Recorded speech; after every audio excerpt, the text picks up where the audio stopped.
We are so grateful to be supported by sponsors like our friends at Plaintext Capital. You know, investing in Web3 and cryptocurrencies isn't about jumping on the latest trends. It's about understanding where the market is headed and why. Plaintext Capital is a digital asset investment firm focused on long-term strategies backed by deep research, backing the best Web3 companies and protocols, and investing in the newest asset classes of the future. They believe that Web3 crypto will drive digital innovation for decades to come, creating significant value for investors.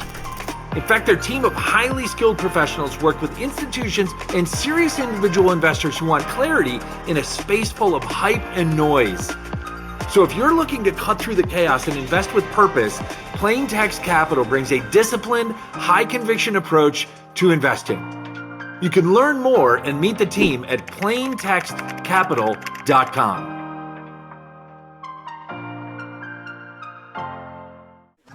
We are so grateful to be supported by these community champions: Sales MD, Team Friday, Realist Lab, Kiana Patterson, Diego Chavez, Jer Boucher, Heather Ryder, Janine Sua, Lily Roca, and Steve Kernan. Hey, what's going on, everybody? It's Friday, October 10th. I think it's October 10th already. Wow. Almost the middle of October, and here we are hanging out, spending a little bit of stoppage time together. I'm going to give you a little behind the scenes insight into how I craft these stoppage times on a weekly basis. Then I'm going to veer from that and do it a little bit differently today. So typically, if you remember in the past, if you're a long-time stoppage time participant in our audience and enjoyed these conversations with me on a Friday weekly basis for the 62, 63 episodes we've done now, they go back into the middle of 2024, you'll know that I used to kind of take them, wander about town, talk to you about what I was seeing, what I was feeling, what was going on that week, how it tied back to the episode of the week for entrepreneurial thinkers. Then we kind of shifted and we offered up things like book recommendations, right? So we kind of have a book of the week, which is really fun and kind of cool. And then we've done some updates, and then we've just specifically talked about an episode of the week or other episodes related to entrepreneurial thinkers, or even sometimes just my general reaction to things that are going on in my life and the world. I typically I'll write some thoughts out, almost kind of blog style, like bring them over here to the screen, and then use them as my guide to kind of script the thoughts that I want to share, so I make sure I cover everything. And historically, as I said, I started out kind of talking to the phone, wandering around town, and my beloved partner, creative collaborator, and amazing executive show producer, Deanna Burnell, hated when I would do that because the sound quality, the audio inconsistencies of being outside in the world and trying to share my thoughts, and then her trying to edit that stuff and make it also still wind up sounding super professional and acceptable and listenable by all of you was hard. Right. And so she kind of gently nudged me into not doing that as much as possible. She didn't want my stoppage time episodes to turn into essentially bad TikTok videos that then she had the responsibility of editing and trying to make more professional. And you know what? She was right. And so then now for most of this year, I've been here, either one side of the kitchen table or this one, and been a bit more organized with my thoughts, a bit more structured, except today, where I'm going to come to you, and very intentionally this week, there's a lot going on. There's a lot going on in the world. There's a lot going on in the context of our Entrepreneurial Thinkers show.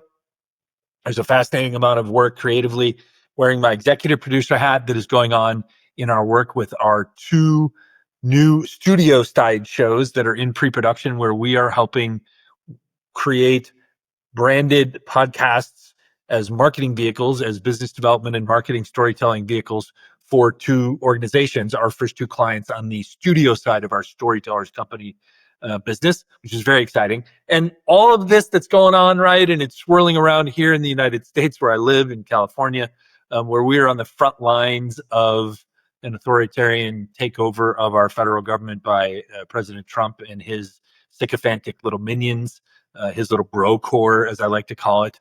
And I just thought to myself, like, as I was preparing for this week's recording and I was going to sit down and begin to write out my thoughts, I was like, you know what? Honestly, this week, I think I want to do it in reverse. I want to just share my thoughts, and then I'll capture what we share here, put it into some notes so that this can wind up in the show notes and the TikToks or the so to speak, of the show timing. I can't remember what they call those, the timestamps of the episode.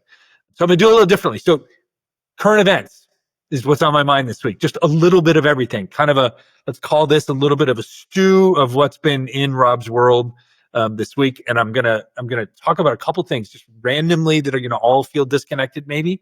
But this is just where my head and my energy and my heart has been this week. So a couple things. One, super bummed that it's not looking like my beloved favorite NWSL team here, our football club, Angel City, on the women's side from the NWSL.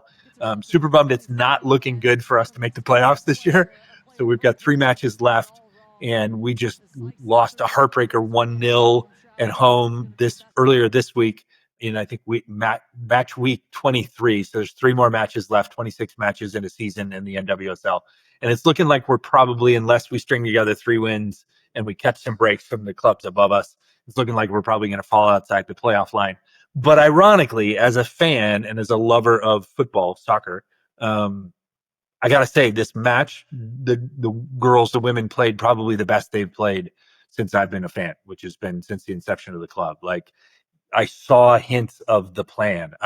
We picked up made some big trades recently, picked up an incredible world-class midfielder who slid right in, and you're like, oh, that's what great midfield play is supposed to look like. And oh, that's what great midfield play does to the rest of the squad and the tactical plan at hand. So in spite of the loss, which I used to say as a high school boys basketball coach, like, a loss is a loss is a loss. You can't control outcomes. You can control our attitude, our energy, and our work rate, right?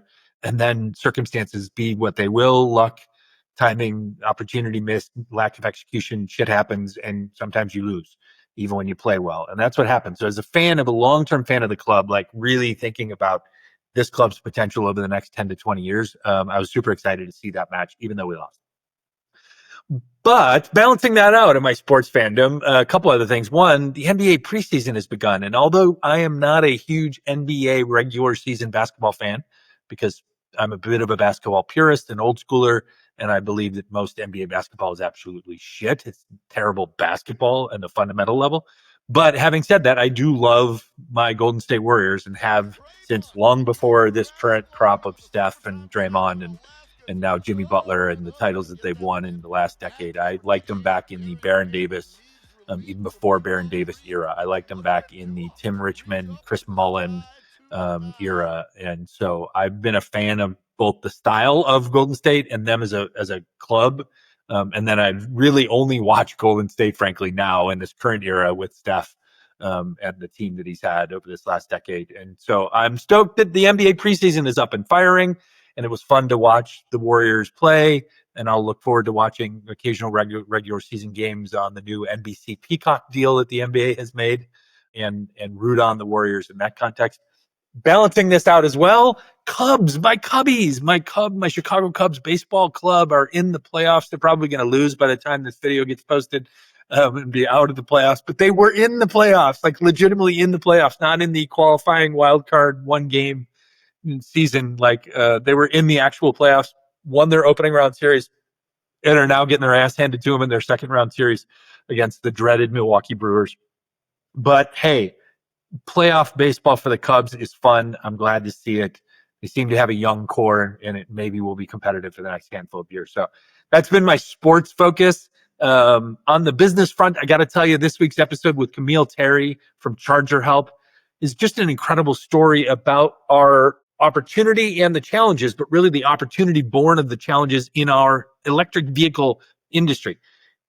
Her and her team and her partner, Yvette Ellis at Charger Help, have come at this problem from such what an investor friend of mine told me 25, almost 30 years ago in New York City one day when we were pitching him a new software startup at the time. And he looked at us and he was like, yeah, I don't do that. We don't invest in speculative kind of software startup-y companies. We invest in the plumbing of the world. And that phrase stuck with me from then forward. I've repeated this story hundreds of times since then. He was like, yeah, we invest in the shit that's underneath the streets, that's behind the buildings that no one ever sees. We invest in the infrastructure that makes this country work and moves us forward. And he's like, so we're always investing real money in real problems and real solutions to hard, complex things. And I was like, wow. And that's what Camille and her partner and her team, incredible team, they're building a unicorn, really, in the EV charging space. They are focused on the charging infrastructure of our country and really the world. And although this is rare to say in kind of early stage company startup life, that you run across a company which has no peers, which is so early yet so effectively spot on with the marketplace that they are literally like the early leader out of the clubhouse and they don't have any competition. And frankly, she said during the episode that she welcomes competition because she feels like they've been kind of like out there laying the front lines of this industry and this market opportunity. But frankly, the market opportunity is so sizable as our reliance upon and commitment to electric vehicles, not just your Tesla or your Chevy Bolt in your garage, but like electric fleet vehicles, like the buses that take people to the Hollywood Bowl here in my neighborhood at night, which are all electric. Buses that'll run for metro bus systems around the country. Electrification of trains that is coming and already going on with Caltrain up in the Bay Area in Northern California. So, like, as you hear me talk about all the time, the clean, green technology, energy economy is here to stay and is only going to get bigger. And eventually, over the next 50 years, probably not in my lifetime, will supplant the use and dependence upon fossil fuels and fossil commodity energy, period, completely, right? That is not going away. And Camille and her team from right here in South LA, right fucking here in South LA, building essentially world-class data sets, the biggest data set around EV charger infrastructure in the world resides inside of her company, Charger Help, and was all the vision of her and her partner Yvette. And she is a girl from South LA who got a job out of college in retail banking and never thought twice that she would become an entrepreneur. And yet that is the story that we share with you on this week's episode related to entrepreneurial thinkers. So that just dropped here on Thursday. You can find it across all the platforms. As always, you can find it and enjoy it in video. So you can see Camille and I chopping it up, having a great energy, learning so much about the industry from her. You can hear it on your favorite podcasting platform, wherever you listen to it on a weekly basis. And she took us down to the electron level. She got me to understand that talking about EV charging infrastructure on a global basis wasn't really just a conversation about EVs or chargers, but it was essentially a conversation about how we move electrons, how we move electric capacity and electricity, and how we can build out and need to build out infrastructure both more substantially as well as just more reliably so that we can power more of the things that we do on a daily basis in our lives via electrons. I mean, she took it down to that kind of elemental level, and she does it all with a great purpose. She wakes up every day and just says she wants to try and leave the world a little bit better place, which of course made her the ideal guest to come on and talk about these things with me and discuss how we can more entrepreneurially think about our electrical infrastructure going forward. So super grateful for that conversation. Having a good week. There's a shitstorm of politics going on in the US, but I was really grateful to take advantage of my citizen rights to extend a vote in favor of Prop 50 here in California, which is a specific, very narrow, very well-written law that will allow us to essentially countermand and counteract the absolute thievery of seats that is going on in the state house in Texas as mandated by the governor of Texas in response to a request that he do so by President Trump from Washington, D.C. So absolute nonsensical Republican MAGA bullshit, but we have come up with a thought out, well-crafted legal alternative that can allow us to gerrymander our districts in such a way to neutralize the effect of what's happening there. And we're putting it to the people here in California, unlike what they did there, where just fiat phone calls, text messages, and do me a favor. We're putting it to the people. And I, as the people, was very proud to drop off my mail-in ballot at the ballot box last night with a resounding yes on Prop 50 vote.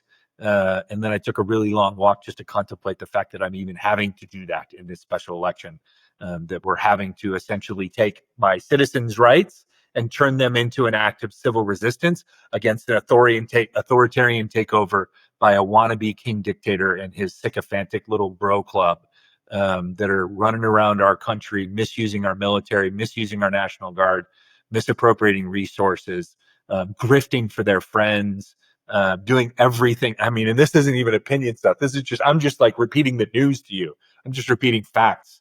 And so I was very proud and pleased to have that opportunity to cast my vote for this special election, November 4th, here in California, to counteract and do my little part of resistance to withhold this and to essentially fight for American democracy stability going forward. So it's been a hell of a week. There's a lot going on. I had some grandpa duty last week that I didn't get to report to you all. I got to allow my daughter and her partner to go out and celebrate her birthday last week, and grandpa slipped in and was able to take care of Leo. And I got to tell you, this is both the greatest and simplest job I've ever had. Now, I'm sure it's going to get harder as he gets older, but it is such a joy to spend time with him. It is such a particularly unique relationship between a grandpa and his grandchild, in this case, grandson. And in that spirit, I also still find myself being able to serve my daughter in her life in a new capacity as her dad. So I've had so many shifting roles over the course of our life together, she and I, over 32 years. But this is a new wrinkle, which I am welcoming with open arms and joy and occasional tears, as I'm just so awestruck by this little dude and all his joyfulness and all his curiosity as he's learning things in real time, and just starting to figure out how his body works and how he fits in this crazy thing that we call the world that he doesn't even understand yet. So yeah, it's been a full week. Super grateful for it. Super grateful for the work we get to do. Really, really grateful for my collaborators in this work. Deanna Bernal, who she and I literally are just creating a world via our podcast on a daily basis that doesn't exist before we create it. Anna Paula Tenorio and the work that she does to help me administratively, to help me stay organized and focused and kind of build our messaging for what we can do in the future. And there's so much more to come. And I'm so limited by our bootstrapping reality that we're in right now. But I'm focusing on the gratitude for the things that I have in life and not worrying about the things that I don't have yet.